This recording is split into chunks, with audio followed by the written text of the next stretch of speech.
बिस्मिल्लाहिर्रहमानिर्रहीम। अस्सलामुअलैकुम। आप देख रहे हैं हालात। मैं हूं सईद चौधरी।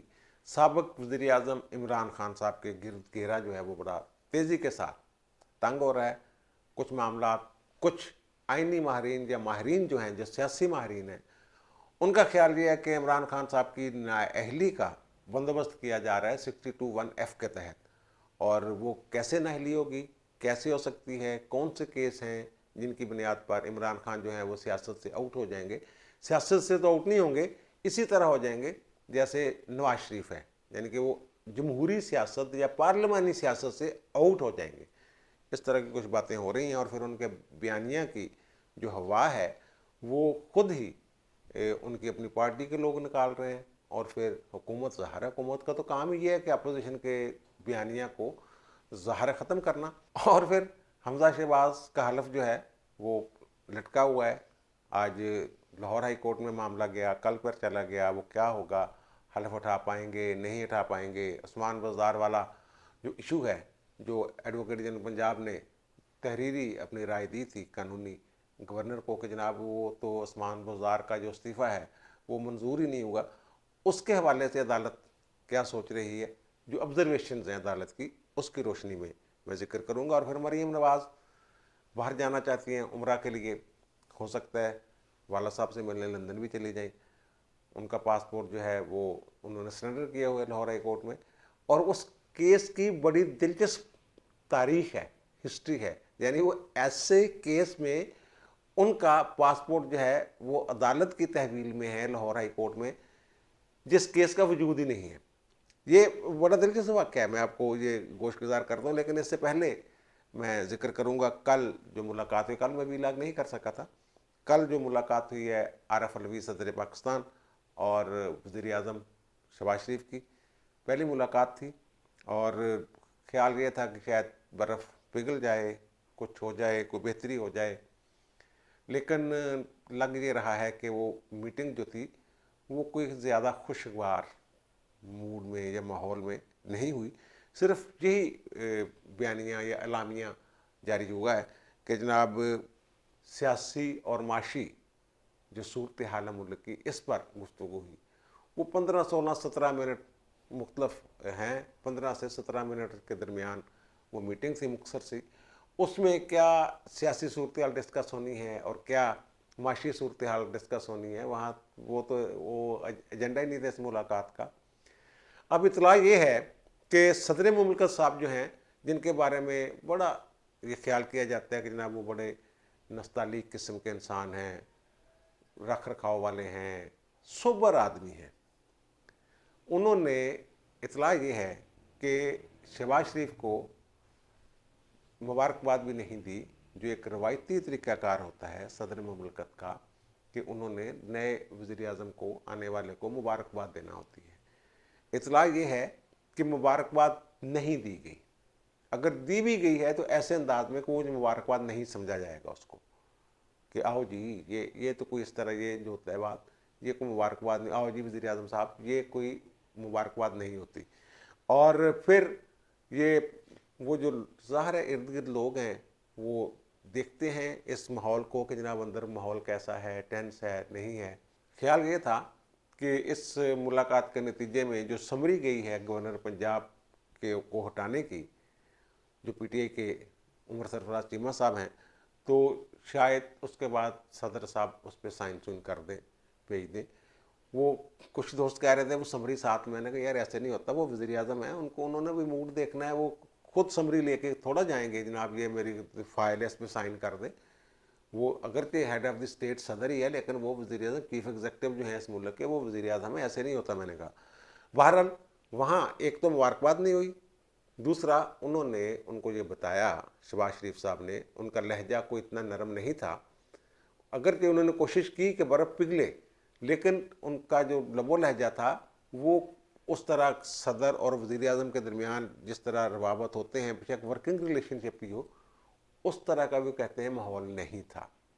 और उन्होंने उनको कहा कि जनाब आप आइन के तहत वफाक की अलामत हैं, आप किसी जमात के प्रेसिडेंट नहीं हैं, आप पूरे पाकिस्तान के, पूरी कौम के तमाम इकाइयों के प्रेसिडेंट हैं। तो अपना जो किरदार है एक प्रेसिडेंट वाला वो अदा करें। और फिर बहरहाल ये जो मुलाकात हुई है इसमें गवर्नर वाली बात तो हुई है, और दीगर जो के हम जनाब आपको भेजेंगे समरियाँ वगैरह, तो ये आप अपने आइन के तहत देख के उनको उनको कर दें, अप्रूवल दे दें। इस तरह की बातें होती हैं कि जनाब इस मुल्क का निज़ाम चलाना है। शहबाज शरीफ के करीबी ज़राए ये कहते हैं कि इस मुलाकात का मकसद था कि कुछ ऐसे मामलात हो जाएं कि मुल्क का कारोबार सल्तनत जो है इसमें सदर की वजह से कोई रुकावट ना आए। लेकिन सदर साहब ने जो आगे से फरमाया है, उन्होंने कहा जनाब मैं अपना आइनी किरदार अदा कर रहा हूँ, यानी जो भी मैं कर रहा हूँ अपने आइनी इख्तियारात के तहत कर रहा हूँ। अगर मैंने समरी रोक ली है गवर्नर पंजाब की, तो इसका मतलब ये होगा कि जनाब, इसका मतलब ये नहीं है कि मैं जनाब कोई गैर आइनी काम कर रहा हूँ। मेरा आइनी इख्तियार है कि 15 दिन तक मैं रोक सकता हूँ, तो मैं रोकूंगा। ये एग्जैक्ट अल्फाज नहीं है उनके, लेकिन उन्होंने ये कहा है कि मैं अपना किरदार, आइनी किरदार जो है वो अदा कर रहा हूँ, और वो आइनी किरदार अपना अदा करता रहूँगा। जैसे वो कहते हैं एक रवायती सा फिक्रा, लेकिन वो आइनी किरदार जो है दरअसल ये तंग करने की कोशिश है इनको, मौजूदा हुकूमत को, इत्तेहादियों की जो हुकूमत है। ये जो नस्तलीक वाली बात मैं कर रहा था ना, हमारे एक बुज़ुर्ग है, दोस्त हैं, बड़े भाइयों की तरह हैं, वो ऐवान सदर में काम कर रहे थे, और वो एक कह लें आप कंसल्टेंट होते हैं इनके मुख्तलब, वो 22वें ग्रेड का वो होता है उनका मामला, और वो अडहाक पे या कह लें आपके उनका कंट्रैक्ट पे होता है, बड़े आला पाए के वो एक साबिक जज हैं। मैं बता दूं आपको, वो कह रहे हैं जनाब, वो उन्होंने जब वो ये आए हैं तो वो जो पिछली हुकूमत ने के दौर में उनका तकर्रर हुआ था, तो वो सारे लोग जो भी थे उस पाए के, तो वो गए हैं आरफ अलवी साहब के पास, और उन्होंने, ज़ाहिर मुलाकात अमले से होती है, तो उनसे भी मुलाकात हुई। तो उन्होंने ये कहा कि जनाब देख लें, हम जो लोग पिछले दौर में ये कंटेक्ट पे भर्ती हुए थे तो हम छोड़ देते हैं, छोड़ने, उन्होंने कहा नहीं नहीं नहीं, आप काम जारी रखें, कानून और आइन के ताबे आपने काम करना है। तो मेरी उनसे जब मुलाकात हुई तो मैंने पूछा कि जनाब चौधरी साहब ये आप जारी रखें। उन्होंने कहा जी हम गए थे, तो सदर साहब ने कहा नहीं आप कंटिन्यू करें। लेकिन 2-3 माह बाद वो रिज़ाइन दे के आ गए। ना सिर्फ वो रिज़ाइन दे के आ गए, बल्कि उनके साथ जो दीगर लोग काम कर रहे थे वो भी रिज़ाइन देकर आ गए। तो मैंने पूछा कि आपने, वो उन्होंने कहा यार ये तो बंदे ऐसी कुछ और समझते, बंदे कुछ और निकले। वो तो हर काम में मुदाखलत, हर काम में अपनी मर्जी का। वो दरअसल जो महोत्सव होते हैं, वफाकी महोत्सव, टैक्स, वो दूसरा महोत्सव, ख़वातीन की महोत्सव, दीगर जो भी महोत्सव वगैरह थे, उनकी अपीलें जो जानी होती हैं वो सदर साहब के पास जानी होती हैं, और वो उन अपीलों पे वो लोग फैसला करने वाले लोग थे। तो वो कहते थे उन पे, उनमें भी जो वफाकी महोत्सव के फैसलों के खिलाफ अपीलें थी, उनमें भी, या ये जो बैंक महोत्सव है उनके फैसलों के खिलाफ जो अपीलें थी, उनमें भी सदर साहब मुदाखलत कर रहे थे। इसलिए फिर हमने छोड़ दिया कि मैरिट में हम काम ही नहीं कर सकते। ये तो एक नीम अदालती काम था जो हमारे जुम्मा था, और सदर साहब उसको इंतजामी अंदाज में चलाना चाह रहे थे। ये सर इनका किरदार है, ये इस तरह इस निज़ाम को, इस मुल्क को चलाना चाहते थे कि वफाकी महोत्सव की के फैसलों के खिलाफ अपीलों के फैसले भी ये अपनी मर्जी से चाहते थे। फिर वो रिज़ाइन दे के आ गए। बहरहाल वो कहते फिर वो मेरे दिन में भी उस वक्त ये निकल गया कि जनाब ये जो हम समझते हैं कि बड़े सोबर से आदमी है, वो सोबर वाली बात जो है वो निकल गई। अब आते हैं इमरान खान साहब की तरफ। इमरान खान साहब ने बड़ा ज़ोर शोर से बयानिया बनाया कि जनाब मेरे खिलाफ बैरूनी साजिश हो गई है, ये हो गया है, वो हो गया है। वो कल आप सोशल मीडिया पे चल रहा है क्लिप फवाद चौधरी साहब का, जो मंसूर खान को उन्होंने इंटरव्यू दिया, उन्होंने उसमें जो वो फरमाया है वो फरमा देते हैं जनाब। वो हम आपको पहले वो दिखा ही देते हैं कि वो उन्होंने फरमाया क्या। क्लिप का एक छोटा सा जो हिस्सा है वो आपको चंद सेकंड का वो दिखा देते हैं। ऐसे रिलेशनशिप खराब है? खराब ना होता तो हुकूमत में होता। इमरान खान साहब ने तो बयानिया बनाया हुआ है ना कि आलमी साजिश, अमरीकी साजिश, ये खत, वो खत।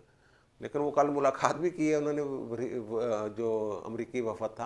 पर उसको छोड़ दें, वो मेरे ख्याल में वो कोई इशू नहीं है। एम ही इशू बनाया लोगों ने कि जनाब ये भी तो अमरीकियों से मिल रहा है, अगर वो अमरीकियों से मिलते थे तो क्या हो गया। वो कोई इशू नहीं, ना उनका मिलना इशू था, ना इनका मिलना कोई इशू है इमरान खान का। ये बस एमी सियासी बातें, ये आहिस्ता आहिस्ता कौम को समझ आ रही हैं और समझ आ जाएंगी। बहरहाल जो बयानियाँ बना रहे थे जनाब ये है और वो है, और फिर उसमें जो इनका सोशल मीडिया है उसने इसको ये जोड़ा पाकिस्तान की एस्टेब्लिशमेंट के साथ कि ये जनाब एस्टेब्लिशमेंट अमेरिकी साजिश का या उस साजिश का हिस्सा है और फिर अपोजिशन उसका हिस्सा है। यही सारा इशू बनाया हुआ था ना इन्होंने। खान साहब ने तो कल कह दिया जनाब कि वो नहीं, वो फ़ौज को ना लेके आए, फ़ौज के बगैर काम नहीं चलता, ये है वो है, और फ़ौज की मुखालफत मेरी गलती थी। गलती तो वो अब वो हर बात पे कह रहे हैं मेरी गलती थी। और भाई सही क्या करने के लिए भाई आप आए थे, आप गलतियाँ करने के लिए थोड़ा आए थे। हर काम जितने भी इस मुल्क में ख़राब काम हुए हैं आपके दौर में, आपने सब ने कहा ये मेरी गलती थी।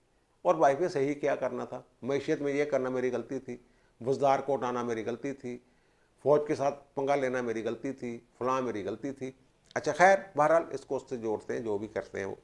अब फवाद चौधरी साहब का जो क्लिप आपने देखा है उसमें फवाद चौधरी साहब ये कह रहे हैं कि जनाब उन्होंने पूछा कि एस्टैब्लिशमेंट, उनका जी हमारे एस्टैब्लिशमेंट के साथ अगर तल्लुकात ठीक होते तो फिर आज हम हुकूमत में बैठे होते।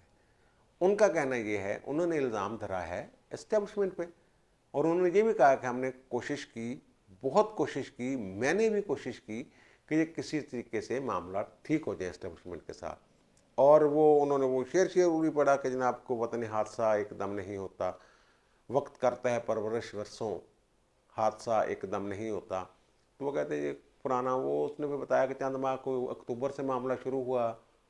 मंसूर ने पूछा उनसे जो मेज़बान थे, तो बहरहाल उनका चंद महीनों से ये मामला चल रहा था और एस्टैब्लिशमेंट के साथ, तो वो हमारे मामला ठीक नहीं हुए। और फिर उन्होंने उससे पहले जो फवाद चौधरी साहब ने जो एक बयान है उनका जो सामने आता है, वो कहते हैं कि जनाब दीवार के साथ हमें लगाया जा रहा है, दीवार के साथ ना लगाएं, और जो हमें दीवार के साथ लगा रहे हैं वो फिर उसका नतीजा भी भुगतेंगे, उनके लिए ख़तरनाक हो जाएंगे। यही बात एक तरह से उन्होंने की है।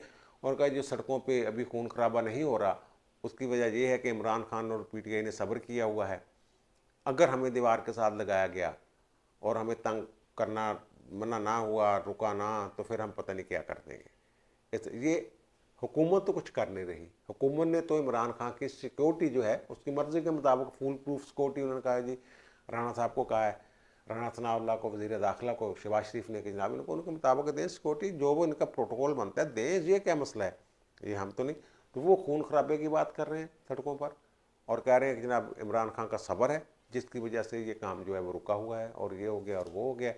बहरहाल खान साहब जो हैं ये हैं फंसने वाले, और फंसने हैं वो मुख्तलिफ जो तोशा खाने वाला केस है। बज़ाहिर ये 14-15-16 करोड़ का केस है, ये आप समझिए ना, 14-15 करोड़ का केस है, लेकिन ये इनके गले का फंदा बनना है। वो कैसे बनना है? वो ऐसे बनना है कि जो इन्होंने टैक्स रिटर्न दिए हुए हैं दोनों मियाँ बीवी ने, उनमें इन चीज़ों का सही तयन मालियत शालियत नहीं दी हुई। वो वहाँ तोशाखाना के रिकॉर्ड में मौजूद है कि कितने का क्या चीज़ खरीदी इन्होंने, लेकिन इन्होंने जो ज़ाहिर किए हुए हैं अपने असासे टैक्स रिटर्नों में, वो उसके बरक्स हैं, उसमें नहीं है। अब नवाज शरीफ पे क्या इल्ज़ाम था कि उन्होंने वो जो रेफरेंस, तो अलग एक आर्डर था ना कि रेफरेंस इंक्वायरी करें और बनाए, जिस पे वो ताहयात नहल हुए हैं 62(1)(f के तहत सुप्रीम कोर्ट ने किया है, जिसके नतीजे में 2 रेफरेंस भी बने उनके खिलाफ और एक में 2 में सज़ा भी होगी, बल्कि 3 रेफरेंस बने, एक में बरी हो गए, 2 में सज़ा भी होगी। तो वो असल में वो जो था कि जनाब उन्होंने अपने असासों में एक वो जो अपने बेटे की फर्म में मुलाजमत कर रहे थे, वो जो काबिले वसूल तनख्वाह थी उसको अपनी आमदनी में ज़ाहिर नहीं किया। इसलिए ये सादक और अमीनी ये नुक्ता है सिर्फ, और ख़ान साहब के बारे में भी यही नुक्ता है सिर्फ कि जनाब फिर ये अगर जायज़ मनी है, मनी ट्रेल कहाँ है फिर इसकी? अगर वो दूसरी बात ये भी है, उसमें बड़ी गड़बड़ है कि जो इन्होंने 3 करोड़ रुपए उसकी 20% जमा करवाई थी, वो भी खान साहब ने नकद नहीं दी हुई, किसी ATM ने दिए हुए, किसी और के चेक से। खान साहब के पास तो इतने पैसे ही नहीं थे। खान साहब की पूरी ज़िंदगी की इतनी कमाई है, सासे जो हैं वो बराबर हैं। आज वो बता रही थी मरियम औरंगज़ेब कि वो उसके बराबर हैं, उनके जो तोशा खाने से उन्होंने माल कमाया है। बहरहाल वो उसमें पकड़े जाएंगे अपने असासे ज़ाहिर ना करने के। और वो काजी फायज़ इसहक़ पर क्या इल्ज़ाम था? अब वो कह रहे हैं ना काजी फायज़ इसहक़ वो भी मेरी गलती थी, ये भी कह रहे हैं गलती थी। अगर वो गलती मान रहे हैं और ऑन रिकॉर्ड मान लें वो, फिर तो भाई वो किसी जज को जो बदनीति के साथ बदनाम करने की जो कोशिश है वो तो आप उसमें भी ना हिल हो सकते। ये खान साहब फंसते जा रहे हैं। और फिर जो फॉरेन फंडिंग वाला केस है उसमें जो बयान अल्फी दिया हुआ है इन्होंने, वो बयान अल्फी अगर वो फॉरेन फंडिंग साबित हो जाती है, चलो जमात तो तहलील हो गई, नई जमात बना लेंगे नए नाम के साथ, जैसे वो ANP बनी है, पहले नैप होती थी, पाबंदी लगी, वो ANP बन गए। अब खान साहब जो हैं नई जमात चलो बना लें, कोई बात नहीं, नया नाम रख लें, तहरीक इंसाफ के बजाय जमात इंसाफ जमात पार्टी, कुछ तरह का नाम रख दें, इंसाफ पार्टी कर लें, पाकिस्तान इंसाफ पार्टी कर लें, जो भी नाम रख लें। लेकिन वो जो बयान अल्फी है उसकी बुनियाद पे, झूठा बयान अल्फी देने पे 62(1)(f) नवाज, अगर एक ही म्यार है, स्टैंडर्ड एक ही है इंसाफ का, तो खान साहब बहुत बुरी तरह उस शिकंजे में जो है वो फंस रहे हैं, बल्कि फंसते जा रहे हैं, बल्कि पूरी तरह फंस गए हैं मेरे ख्याल में तो। अच्छा, अब जनाब आते हैं मरीम नवाज़ वाले केस की तरफ। मरीम नवाज़ ने आज दरख्वास्त उनकी अदालत में लगी, मिस्टर जस्टिस शहबाज रिजवी साहब की अदालत में, और उनके साथ DB थी, डिवीज़न बेंच था, ज़ाहरा वो एहतसाब वाला केस है, और साथ थे मिस्टर जस्टिस अनवर अलग पुन्नू। उन्होंने कहा कि नहीं जनाब, ये जो केस है ना आपका, इब्तदाई तौर पर जो जमानत हुई थी वो ली थी मिस्टर जस्टिस अली बाकर नजफ़ी और मिस्टर जस्टिस सरदार अहमद नईम ने। अब सरदार अहमद नईम साहब तो खैर रिटायर हो गए, और वो जो मिस्टर जस्टिस अली बाकर नजफ़ी है उनकी DB में ये जाना चाहिए। वो क्या चीफ साहब के पास, चीफ साहब ने वो लगा दिया, और वो पीर को उस केस की समाअत हो रही है। वो कह रहे हैं 27 अप्रैल को मैंने जाना है, और पीर को शायद 25 तारीख बनती है, और पीर वाले दिन आप उसकी जो डिवीज़न बेंच है वो समाअत करेगा। अब केस में है कुछ नहीं, इसका मैं कहना है बड़ा दिलचस्प केस है ये। आपको याद होगा कि नवाज शरीफ को गिरफ्तार किया, उन्होंने पकड़ के अंदर किया हुआ था चौधरी शुगर मिल्स केस, कि जनाब गैर कानूनी तरसीलात के ज़र का बहुत बड़ा पता नहीं क्या तूफ़ान है। उसमें मरियम नवाज़ को भी गिरफ़्तार किया गया नैब लाहौर में, और फिर जो इनके कज़न हैं मियाँ अब्बास के बेटे यूसुफ अब्बास, वो भी इसमें बेचारे गिरफ्तार हो गए थे। उन्होंने खुद फवाद चौधरी के मुंह से मैंने सुना है, उन्होंने कहा कि ना वो तो बेचारा एम ही फड़िया गया। बहरहाल अब उस केस में, चौधरी शुगर मिल केस में, मरीम नवाज़ की 4 नवंबर 2019 को बेल हो जाती है मिस्टर जस्टिस अली बाकर नजफ़ी वाले बेंच से। उसमें अदालत, इन्होंने इल्ज़ाम लगाया था जो उनके ऊपर लगता था कि मरीम नवाज़ के खाते में जो डाली थी रकम इन्होंने ब्लैक मनी, वो 7 करोड़ रुपए उसमें थी। अदालत ने ये किया जनाब कि 7 करोड़ रुपए आप नकद जमा करवाएंगे ज़र ज़मानत के तौर पे, और फिर अपना पासपोर्ट जो है वो सरेंडर करेंगे, वो रजिस्ट्रार लाहौर हाई कोर्ट की कस्टडी में, और फिर 1-1 करोड़ के 2 मुचलके भी देंगे। इस तरह उनकी बेल हुई थी। और उसके बाद उन्होंने बाहर जाने के लिए, अपने वाला साहब के पास जाने के लिए फिर एक दरख्वास्त दी। उन्होंने हाई कोर्ट ने कहा नहीं, ये जनाब 7 दिन के अंदर या कुछ टाइम दिया उनको, वफाकी हुकूमत ECL में से नाम निकालने वाला मामला जो ना वो देखे, इनका बाहर जाने की इजाज़त देती है, जो नहीं देती वो नहीं मिली उनको, वो रह रू गई। अच्छा, अब उसके बाद ये होता क्या है, होता ये है कि नैब की अदालत में इस रेफरेंस के हवाले से पेशियाँ शुरू हो जाती हैं। ये मरियम भी जाती हैं, नवाज शरीफ तो बाहर होते हैं, उनके कज़न जो यूसुफ अब्बास हैं वो भी पेशियाँ भुगतते हैं। अब ये अदालत में जाते हैं। ये मार्च 2020 का वाक़या है, ये 19 को बेल होती है। मार्च 2020 में एक पेशी पे वो कहते हैं कि जनाब हमें इस्तिस्ना दे दें। अदालत भी ये फैसला कर देती है कि जनाब ये आपको इस रेफरेंस में हर पेशी पे 15 दिन बाद या 20 दिन बाद आने की ज़रूरत नहीं है। जब नैब जो है वो रेफरेंस फाइल कर देगा तब फिर आप, उस वक्त इसकी बाकायदा समाअत शुरू होगी तो फिर आप आया कीजिए। मरियम जाती तो खपशप भी पड़ जाती थी, बड़े लोग भी साथ ले जाते थे, और फिर जनाब ये केस पड़ा रहा, अभी तक पड़ा हुआ है, अभी तक रेफरेंस ही फाइल नहीं हुआ। यानी 2019 में ये गिरफ्तार होती है मरियम, 2020 भी पूरा गुजर गया, 2021 भी गुजर गया, रेफरेंस फाइल नहीं हुआ। और ये मार्च 2021 में एक दफ़ा इनको जो उन्होंने बुलाया नैब वालों ने, कहा जनाब वो आपका दोबारा आपको जमा तफरीक करनी है, आपने जवाब दुरुस्त नहीं दिया, वो भी अभी तक कुछ नहीं हुआ। यानी वो रेफरेंस मौजूद ही नहीं, उसका वजूद ही नहीं किसी अदालत में जिसमें इनकी बेल है और जिसमें पासपोर्ट जब्त किया हुआ है। बहरहाल वो अब पीर को, मेरा तो ख्याल है कि इस केस में अब रह कुछ नहीं गया, क्योंकि वो रेफरेंस ही मौजूद नहीं है।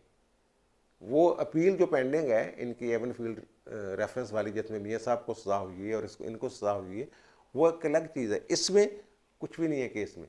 अब ये कहेंगे लाहौर हाई कोर्ट के खिलाफ ट्रेंड शुरू हो जाएगा एक ख़ास तबके की तरफ से कि जनाब इनको बड़ा रिलीफ देता है। ये मैं बता रहा हूँ वो केस में है ही कुछ नहीं, बल्कि जो उनकी गिरफ्तारी है उस पर नैब की पकड़ होनी चाहिए कि भाई ये केड़े केस फड़ के बंद किए कितने है केस।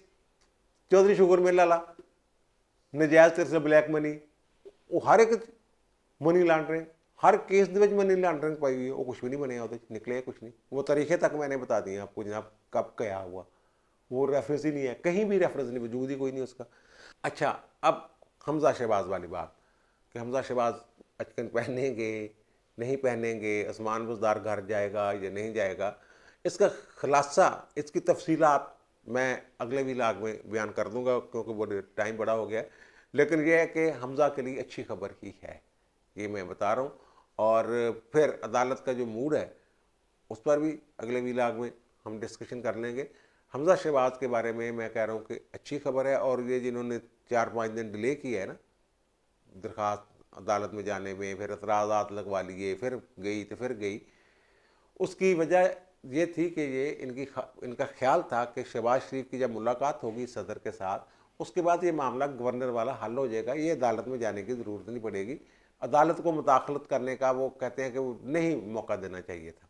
लेकिन बहरहाल क्योंकि सदर साहब एक ज़िद्दी इंसान के सदर हैं तो वो अड़ गए अपनी बात पे, तो इसलिए इन्हें अदालत में ये जाके मामला रखना पड़ा। वरना इनका ख्याल, मेरे ज़राए ये कह रहे हैं कि इनका ख्याल था कि अदालत में जाने की ज़रूरत नहीं पड़ेगी, इसके बगैर ही मामला जो है वो हल हो जाएगा। इसकी तफसीलात जो हैं वो अगले व्लॉग में मैं इंशाल्लाह पेश करूँगा। अब मुझे इजाज़त दीजिए, इंशाल्लाह दोबारा मुलाकात होती है नए व्लॉग के साथ। अल्लाह ताला आप पर, मुझ पर, हम सब पर मेहरबान रहे। अल्लाह हाफ़िज़।